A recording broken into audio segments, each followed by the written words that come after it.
O Março Azul Marinho é uma campanha que tem como objetivo alertar e conscientizar a população sobre os riscos e a prevenção do câncer coloretal. Segundo o Instituto Nacional do Câncer, o tumor que ataca o intestino grosso e o reto é o terceiro mais comum entre homens e o segundo entre mulheres no Brasil. Para falar sobre o assunto, recebemos o Dr. Carlos Dzic, oncologista da rede de hospitais São Camilo. Doutor, boa tarde. Muito obrigada pela participação aqui no Jornal da Câmara. Obrigado pelo convite.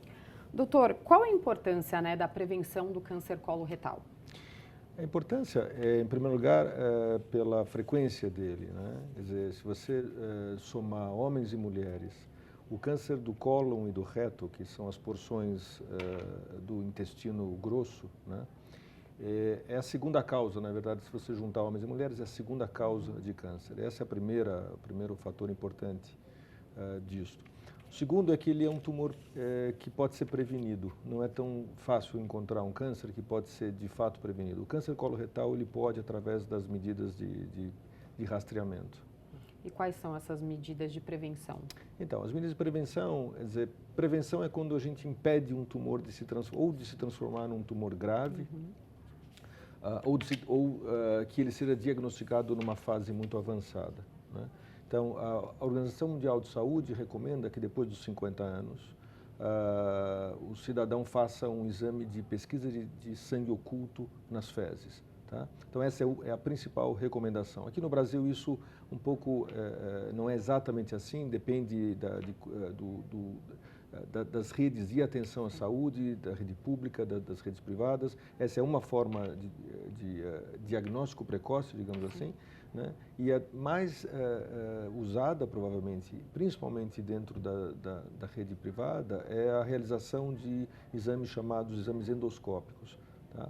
Onde homens e mulheres acima de 50 anos são recomendados que façam um exame chamado retossigmoidoscopia ou colonoscopia a partir dos 50 anos, uma vez a cada 2 a 3 anos, mais ou menos. Doutor, você falou que os exames devem ser feitos a partir dos 50 anos. Tem uma faixa etária que a incidência é maior? Exatamente acima dos 50 anos de idade. Existe um segmento da população jovem, mas e que é importante ser mencionado, não é? Então, jovens abaixo de 50 anos, às vezes abaixo de 30 anos de idade, podem desenvolver esse tipo de câncer. Quando isto acontece, é importante que se pense em síndromes hereditárias, ou seja, famílias que têm características genéticas que facilitem o aparecimento do câncer do cólon e do reto. Existe algum estilo de vida, com hábitos mais saudáveis que ajudem a prevenir? Olha, são medidas ou hábitos ou modificações da forma de as pessoas viverem que se aplicam, na verdade, a toda a oncologia, os principais tumores, que tem a ver com alimentação que se baseia principalmente em vegetais, hortaliças e frutas em grande quantidade.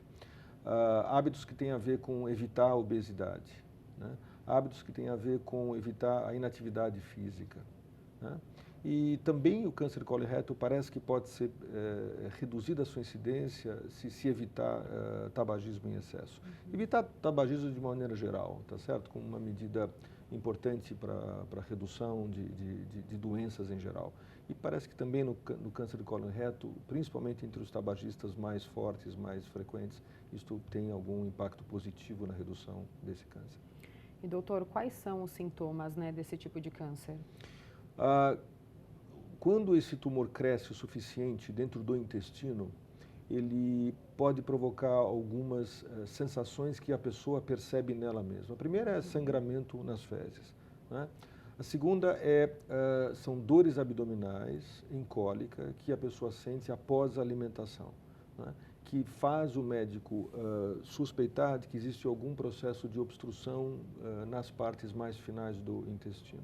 Então, o indivíduo come, se alimenta e ele logo em seguida sente um pouquinho de desconforto abdominal. Então, o sangramento, o desconforto abdominal são praticamente os sintomas mais importantes. E também tem, obviamente, os tumores que são descobertos nas medidas de pesquisa de prevenção, né? Então, o indivíduo faz uma colonoscopia ou faz uma pesquisa de sangue oculto e vem positivo, ele pode estar totalmente sem sintoma nenhum e ainda assim ter um câncer em crescimento no seu intestino.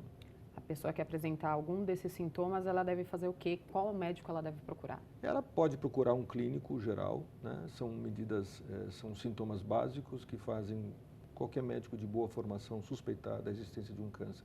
Um outro aspecto que eu esqueci de comentar é quando existe uma alternância do hábito intestinal. Tem indivíduos que normalmente têm o intestino mais preso e que começam a ter períodos de intestino mais solto.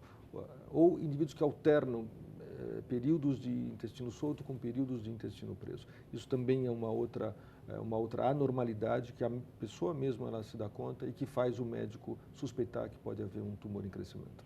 E doutor, como é feito o tratamento? O tratamento, ele o intestino grosso, cólon e reto, acho que é importante comentar, né? É a porção do que a gente chama de intestino grosso. Ele tem uma porção mais final, não é?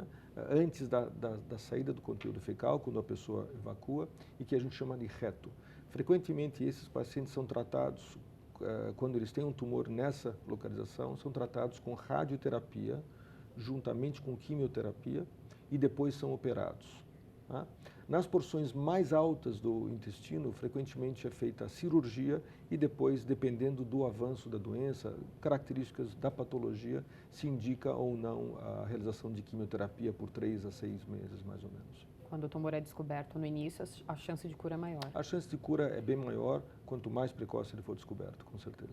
É bom a gente sempre alertar, né, a população, porque acho que a gente não tem muito costume de fazer certos exames de prevenção. Sim. Então é bom se prevenir, mulher, homem, acima de 50 anos.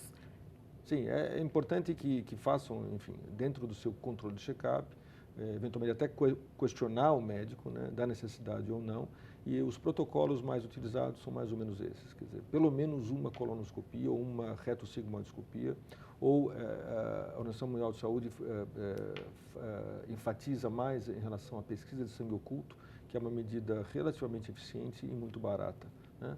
Pelo menos uma vez a partir dos 50 anos, e aí a cada 3, 5 anos ou mais frequentemente, dependendo do risco que aquela pessoa, dentro de uma família que pode ter um risco maior de câncer.